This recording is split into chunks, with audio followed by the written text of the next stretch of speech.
Welcome to another captivating episode from Obsidian River Productions, where we bring classic literature to life. Today, we delve into Chapter 14 of Nathaniel Hawthorne's The Scarlet Letter. As the tale unfolds, we find ourselves in a world of complex emotions and hidden truths. If you're new here, don't forget to hit that subscribe button and join us on this literary journey. Ready to uncover the secrets of this chapter? Let's dive in. 14. Hester and the Physician. Hester bade little Pearl run down to the margin of the water and play with the shells and tangled seaweed until she should have talked a while with yonder gatherer of herbs. So the child flew away like a bird and, making bare her small white feet, went pattering along the moist margin of the sea. Here and there she came to a full stop and peeped curiously into a pool, left by the retiring tide as a mirror for Pearl to see her face in. Forth peeped at her out of the pool, with dark, glistening curls around her head and an elf smile in her eyes, the image of a little maid whom Pearl, having no other playmate, invited to take her hand and run a race with her. But the visionary little maid on her part beckoned likewise, as if to say, "This is a better place. Come thou into the pool."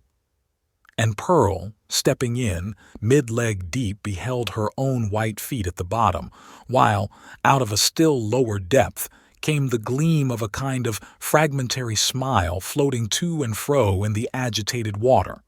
Meanwhile, her mother had accosted the physician. "I would speak a word with you," said she, "a word that concerns us much." "Aha! And is it Mistress Hester that has a word for old Roger Chillingworth?" answered he, raising himself from his stooping posture. "With all my heart. Why, mistress, I hear good tidings of you on all hands. No longer ago than yester eve, a magistrate, a wise and godly man, was discoursing of your affairs, Mistress Hester, and whispered me that there had been question concerning you in the council.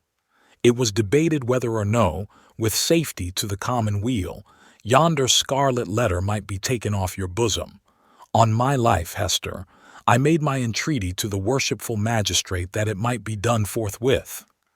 "It lies not in the pleasure of the magistrates to take off this badge," calmly replied Hester. "Were I worthy to be quit of it, it would fall away of its own nature or be transformed into something that should speak a different purport." "Nay, then, wear it, if it suit you better," rejoined he. "A woman must needs follow her own fancy, touching the adornment of her person. The letter is gaily embroidered and shows right bravely on your bosom." All this while, Hester had been looking steadily at the old man, and was shocked, as well as wonder-smitten, to discern what a change had been wrought upon him within the past 7 years. It was not so much that he had grown older, for though the traces of advancing life were visible, he bore his age well and seemed to retain a wiry vigor and alertness.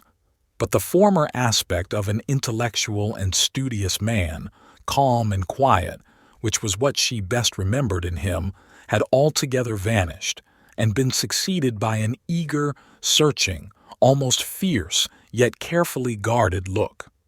It seemed to be his wish and purpose to mask this expression with a smile, but the latter played him false and flickered over his visage so derisively that the spectator could see his blackness all the better for it.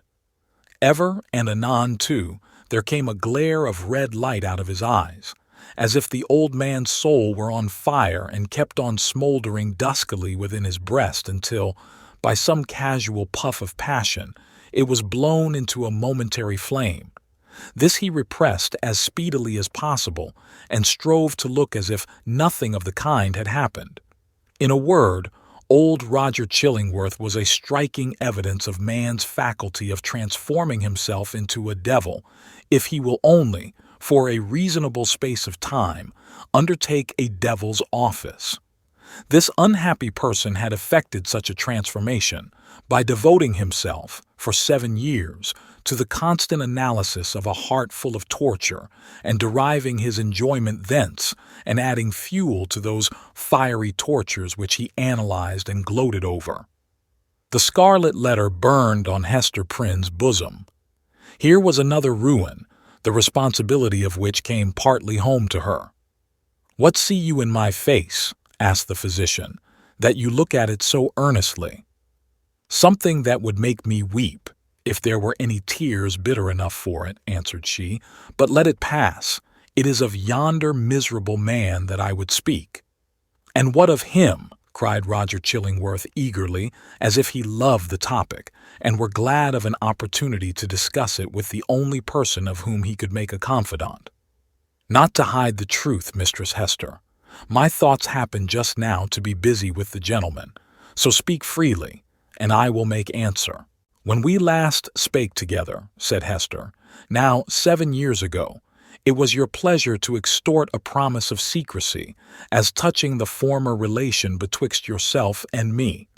As the life and good fame of yonder man were in your hands, there seemed no choice to me, save to be silent, in accordance with your behest. Yet it was not without heavy misgivings that I thus bound myself, for, having cast off all duty towards other human beings, there remained a duty towards him, and something whispered me that I was betraying it in pledging myself to keep your counsel. Since that day, no man is so near to him as you. You tread behind his every footstep. You are beside him, sleeping and waking. You search his thoughts. You burrow and rankle in his heart. Your clutch is on his life, and you cause him to die daily a living death, and still he knows you not. In permitting this, I have surely acted a false part by the only man to whom the power was left me to be true." "What choice had you?" asked Roger Chillingworth. "My finger, pointed at this man, would have hurled him from his pulpit into a dungeon, thence, peradventure, to the gallows." "It had been better so," said Hester Prynne. "What evil have I done the man?" asked Roger Chillingworth again. "I tell thee, Hester Prynne, the richest fee that ever physician earned from monarch could not have bought such care as I have wasted on this miserable priest. But for my aid, his life would have burned away in torments within the first 2 years after the perpetration of his crime and thine. For Hester, his spirit lacked the strength that could have borne up, as thine has, beneath a burden like thy Scarlet Letter.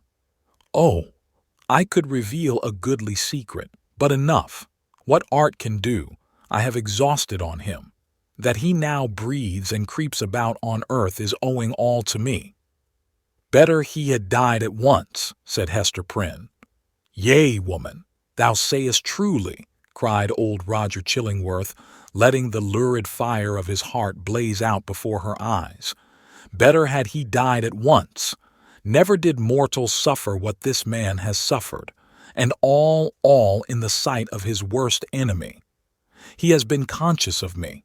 He has felt an influence dwelling always upon him like a curse. He knew, by some spiritual sense, for the Creator never made another being so sensitive as this, he knew that no friendly hand was pulling at his heartstrings, and that an eye was looking curiously into him, which sought only evil and found it. But he knew not that the eye and hand were mine. With the superstition common to his brotherhood, he fancied himself given over to a fiend, to be tortured with frightful dreams and desperate thoughts, the sting of remorse and despair of pardon, as a foretaste of what awaits him beyond the grave. But it was the constant shadow of my presence, the closest propinquity of the man whom he had most vilely wronged, and who had grown to exist only by this perpetual poison of the direst revenge. Yea, indeed, he did not err. There was a fiend at his elbow.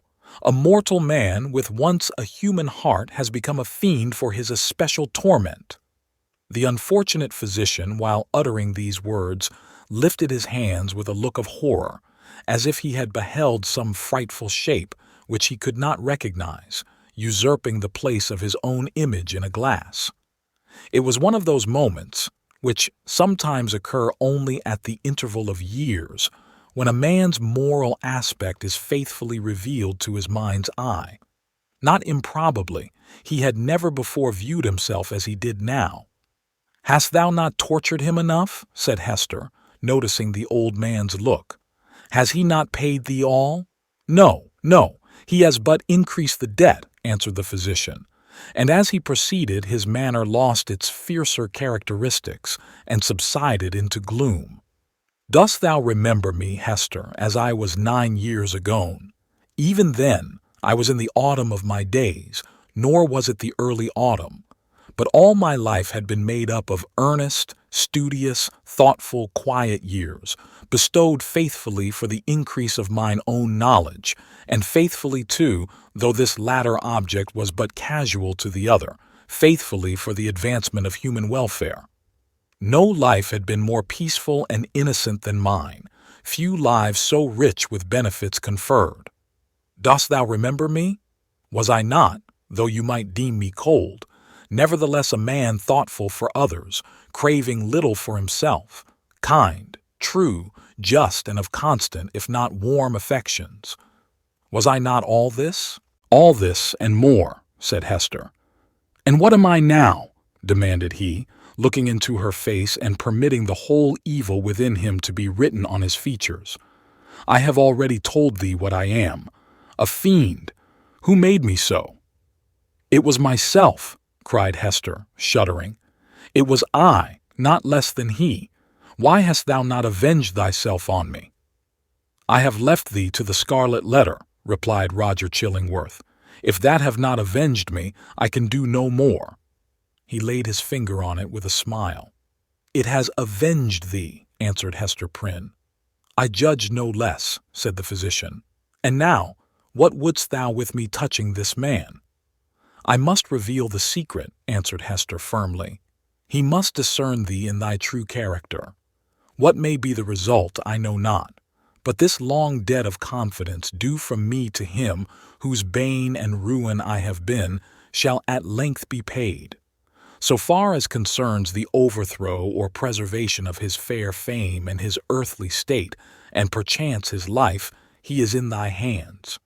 Nor do I, whom the Scarlet Letter has disciplined to truth, though it be the truth of red-hot iron entering into the soul, nor do I perceive such advantage in his living any longer a life of ghastly emptiness that I shall stoop to implore thy mercy. Do with him as thou wilt. There is no good for him, no good for me, no good for thee. There is no good for little Pearl. There is no path to guide us out of this dismal maze. Woman, I could well nigh pity thee, said Roger Chillingworth, unable to restrain a thrill of admiration too, for there was a quality almost majestic in the despair which she expressed. Thou hadst great elements. Peradventure, hadst thou met earlier with a better love than mine, this evil had not been. I pity thee for the good that has been wasted in thy nature. And I thee, answered Hester Prynne, for the hatred that has transformed a wise and just man to a fiend. Wilt thou yet purge it out of thee and be once more human? If not for his sake, then doubly for thine own. Forgive and leave his further retribution to the power that claims it. I said, but now, that there could be no good event for him or thee or me who are here wandering together in this gloomy maze of evil and stumbling at every step over the guilt wherewith we have strewn our path. It is not so. There might be good for thee, and thee alone, since thou hast been deeply wronged and hast it at thy will to pardon. Wilt thou give up that only privilege? Wilt thou reject that priceless benefit? Peace, Hester, peace, replied the old man with gloomy sternness. It is not granted me to pardon. I have no such power as thou tellest me of. My old faith long forgotten comes back to me and explains all that we do and all we suffer. By thy first step awry thou didst plant the germ of evil, but since that moment it has all been a dark necessity.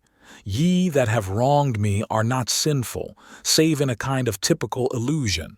Neither am I fiend-like who have snatched a fiend's office from his hands. It is our fate. Let the black flower blossom as it may. Now go thy ways and deal as thou wilt with yonder man. He waved his hand and betook himself again to his employment of gathering herbs. Thank you for joining us for Chapter 14 of The Scarlet Letter. by Nathaniel Hawthorne. As we close this chapter, the intrigue deepens, leaving us eager for more. If you enjoyed this narration and our approach to classic literature, please consider subscribing to Obsidian River Productions. Your support helps us continue to bring these timeless stories to life. Share this video with fellow literature enthusiasts and help us grow our community of classic literature lovers. Stay tuned for the next chapter, and until then, happy reading.